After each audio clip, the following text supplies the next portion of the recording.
2,000 years later. Hey, what's going on guys, Zakir here, back with another video, and today I'm actually making something pretty different. In the past videos I've talked about business ideas, how to make money, and what I do in general, but today it's a bit different. Today I'll be reviewing something that has to be reviewed and that I recently finished reading a few days ago, and I couldn't stop myself from making this video, so here I am. So before we get into the video, please make sure you smash the like button for the YouTube algorithm. Also subscribe for more contents coming out every single week. So without any further ado, let's get started. So today we'll be talking about a book. Alright, and this is the section where I make book reviews, and I will be doing it every 10 days or every 14 days depending on the contents that I have available in hand. It might be weekly as well. Now the book reviews that I do won't be something which will describe what the book is about and all of that sort, but more of why I've read this book in the first place and why I think it's a good book to read for you too. It's more of my take on the book itself rather than anything else. So yeah, that's what we will be doing. So today I have Ego is the Enemy by Ryan Holiday's in hand. Now, you see, you might be thinking that why read a book about ego is the enemy, or ego in general? Why read a book about ego in the first place at all? Well, you see, as we grow in life and as we achieve things in life, we tend to have all these stories that come in our mind, and we become more and more hungry to share them with people.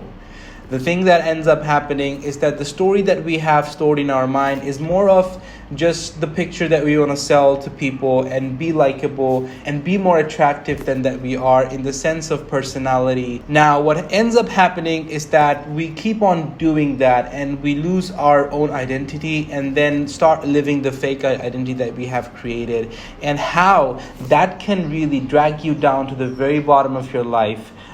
Even after you have achieved success, and why ego is the main reason that most people fail even after being successful is why this book by Ryan Holiday is so important. You see, if we cannot overpower ego, and if we cannot overpower the idea of feeding our soul with the negative energy and feeding the ego itself, we will have to end up losing more than what we have gained. No matter where we are, what we're doing, and in which place we live, you see, the biggest enemy that we can possibly have is already living within us.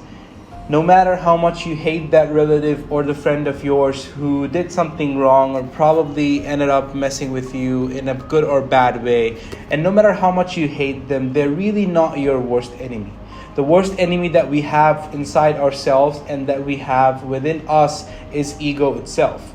Now, that is something that most of us really do not understand, because ego is not something that we can see or that we can visualize, because it's something that lives within us, and it becomes a way of life unless it is controlled and unless it is focused upon. You see, an amazing point of this book is that it talks about what is the thing that you describe your personality with, or you describe yourself with, if it's not with achievements. Now, that is a question that really hit me, because all these days I would probably just go around telling people that, yo, I'm doing this, right? And this is what happens with everyone.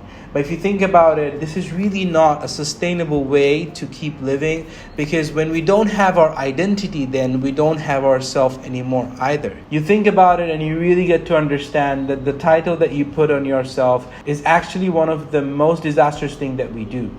Now, there's one more book that I have read a few days ago, and I will make a review of it probably next week. It's The Leader with No Title by Robin Sharma. It's one of the most amazing books that I've read about leadership and stuff. So yeah, stay tuned for that, and I will talk more about the whole leading without title philosophy on that. You see, in the book Ego is the Enemy, it is said that over self-estimation and thinking too big of yourself is what stops the growth.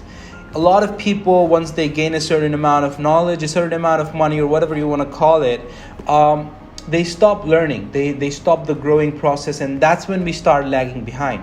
You see, when we stop the growing process, when we start saying that we know everything, but when time does pass by, you really start feeling the lack of experience and knowledge that you probably had before. It is indeed important to think big and live small, because you see, what happens is most of us think big, which we all should do, right? Thinking big, I believe, is one of the most important things to becoming something in life. But then thinking big and also living big is what creates the very big gap between growth and downfall. So this is something that we really have to keep in mind though. Another part of having an overthrown ego, as mentioned in the book Ego is the Enemy by Ryan Holiday, is that ego can make you speak when you should not speak.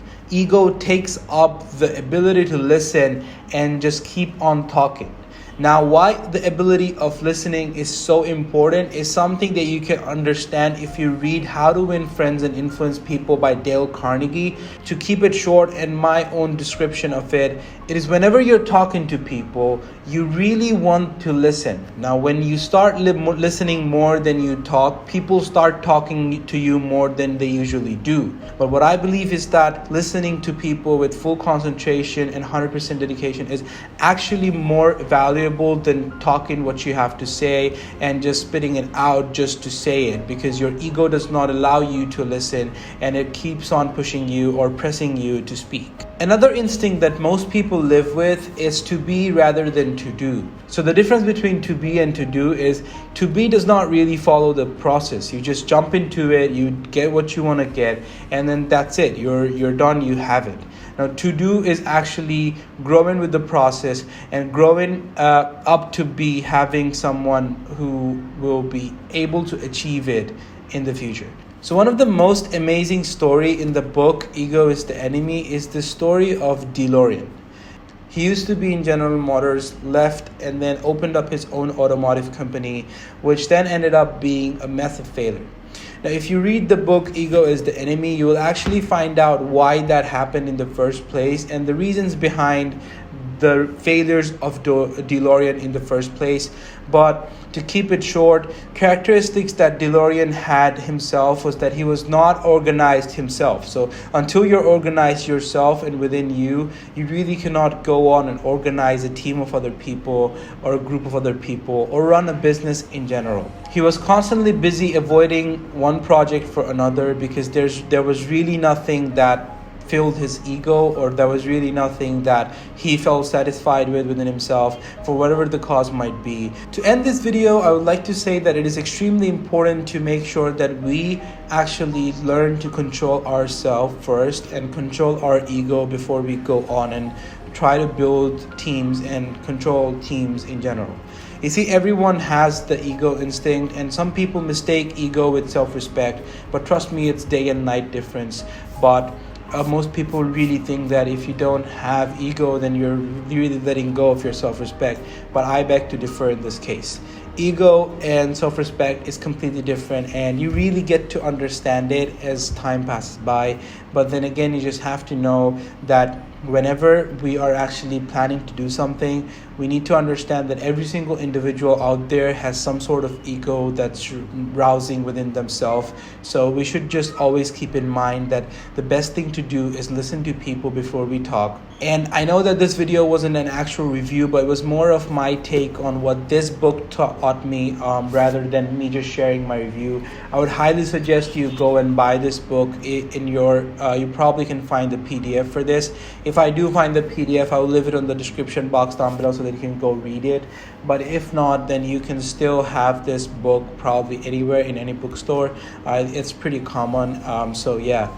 But other than that, guys, I hope you have enjoyed the video, and if this video was valuable, please make sure you smash the like button for the YouTube algorithm. It really helps out. And also subscribe to the channel for amazing contents coming out in the next few weeks and next few days. Till then, take care. This is Zakir. I'll see you in the next one. Goodbye. Peace. And oh,